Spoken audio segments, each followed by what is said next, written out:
Hi friends, मी विठ्ठल जोशी। या व्हिडिओमध्ये आपण राज्यसेवा पूर्व परीक्षेच्या संदर्भात एक मोठा अपडेट पाहणार आहोत।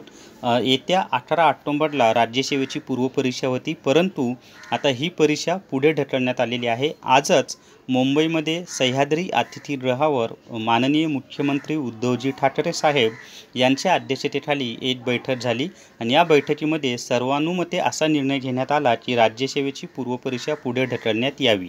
आता ही परीक्षा पुढे ढकलल्यानंतर जे विद्यार्थी एजबार होणार आहे त्यांना टेन्शन आलेलं आहे।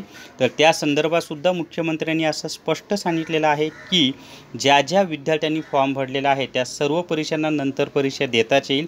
जरी फॉर्म भरताना एज लिमिटमध्ये बसत होतात, परंतु आता परीक्षा लांबल्यामुळे एजबार झालात तरीसुद्धा तुम्हाला परीक्षा देताच येईल।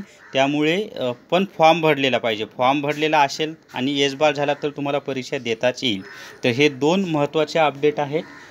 तर या व्हिडिओमध्ये एवढीच माहिती। हा व्हिडिओ तुमच्या मित्रांसोबत इतर व्हॉट्सअप ग्रुपवर आणि टेलिग्राम चॅनलवर जास्तीत जास्त शेअर करा आणि विठ्ठल जोशी माझं चॅनल सबस्क्राईब करा। Thank you very much.